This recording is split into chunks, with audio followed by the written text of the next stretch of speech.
Yeah, hi traders, Chris Weston here from the research team. I want to give you a quick update about what we're seeing in financial markets, some of the news, the flows, and really the event risk that we're going to see in the week coming. Now, it's been a long time since we've seen the concentration and the sheer level, the absolute level of tier one data and corporate releases coming through that would really move markets across asset class, and you could see correlations across assets moving closer towards one.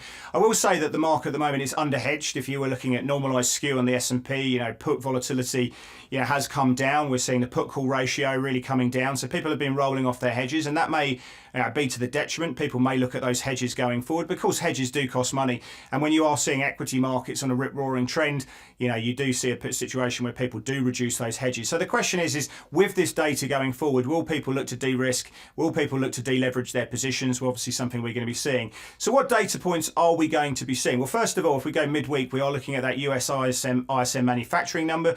The diffusion index is somewhere around 48 at the moment, although there are a few more estimates that still need to go into those models.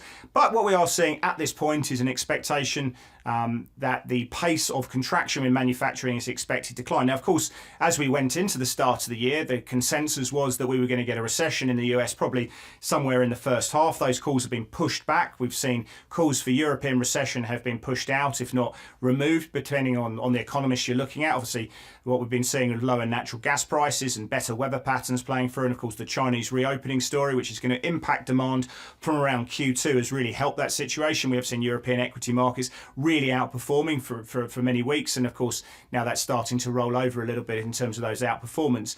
But what we've been seeing there is obviously UF growth being called into question again, and if we were to see a really weak number, you could see some volatility across asset class. Dollar yen would fall. You're going to see some rates pricing being priced out. Just following that point, we do get the JOLTS report. This is the job openings report coming through. Of course, the Fed look at this very closely. We've seen significant rises in the level of job openings coming through. Certainly last year, that was one of the big stories. And of course, the Fed see this very closely as a red hot labour market playing through. So of course, I think risk assets would like to see a weak number relative to expectations. We want to see a cooling of the labour market. Of course, if the Fed want to see that, so do markets as well. That's something that we're looking at. Just after that point, we're going to get Euro CPI numbers. At current rate of the estimate is around 9.2%. We're expecting that number to drop a little bit. Obviously, we're watching those euro exposures as a result of that. Shortly after that point, we've got the Fed meeting. Now, the market is thoroughly expecting 25 basis point hikes to come through. I think that's a lock. The significant amount of Fed speakers has really guided us to that point. What I think is more important, though, is the rates pricing going forward. And if you have a look at swaps pricing, the terminal rate, or the highest price point priced by the rates market, is for the Fed funds rate to get to about 4.9%. So once we get this 25 basis point hike going forward, we're going to be looking at the statement to understand, is there the propensity or the appetite to take the Fed funds rate significantly above 5%? And, we're really talking about the outlook for inflation and how they're seeing things. And of course, we mark to market that market pricing relative to the tone of the statement, and that's where you could get gyrations in the dollar, of course, rate markets and the NASDAQ as well. About 19 hours after that point, we're going to see the Bank of England come out of their policy initiatives. The market is thoroughly expecting them to raise rates by 50 basis points. There are a few economists saying they could go by 25 basis points, which if they were to do that, of course, you're going to see the pound coming under sizable pressure going forward. And just shortly after that point, then we're going to see the ECB coming out of their meeting. Again, they're expected to raise rates by 50 basis points. So again, looking at euro exposure, they've been pretty adamant that they're going to raise by 50 basis points. They've been pretty adamant that they're continuing to raise rates after this point. So we expect another 50 basis points from the ECB in March, and then probably a step down to 25 basis points where they're going to cap it off and go on a pause in that April meeting as well. Of course, we're going to be exploring things about quantitative tightening, the pace of that going forward, and there's a bit of other colour that we need to look at, but just really the sheer, ability and the desire to take that deposit rate higher from this point is where you're going to see euro dollar being volatile, potentially pushing above 109. Can we see euro Aussie actually make a stage return? The Aussie's been such a superstar currency recently. Now, at the end of the week, we've got the payrolls number coming through. As you can see here, the market is expecting that pace of job increases to dissipate. Obviously, the Fed want to see that. We're obviously watching that unemployment rate very closely. Average hourly earnings is something that really has driven markets recently. And again, you can see the consensus at this point, although there are a few economists still to put their details details in as well. Earnings are something that we are watching very closely. Now, so far we've seen 15% of the S&P coming out of their numbers. We have seen about 70% of companies of those 15% beating on earnings per share by an average of about 3.5%. 50% of companies have beaten on sales.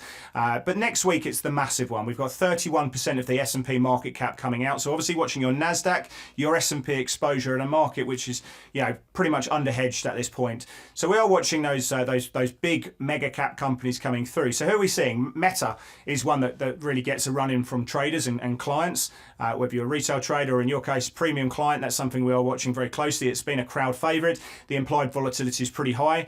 If we have a look at the next stock, Apple, they're coming out with earnings where the market's expecting about a 5-6% movement on the day of earnings. But of course, if you lose the leadership from Apple, then the Nasdaq's going to roll over. Of course, if they get good numbers, which is kind of what we've been treated to so often, you could see the Nasdaq having a good gain. And at the same time, we're going to be seeing Amazon coming out of earnings, and we're going to be seeing Alphabet coming through. So it is a massive week of earnings to be playing through. The guidance so far from companies has been fairly neutral. The bar has obviously been pretty low, but given what we've been seeing from these companies, we are going to be watching the Nasdaq very closely. Now, what I like to do in this situation is look at a pairs trade.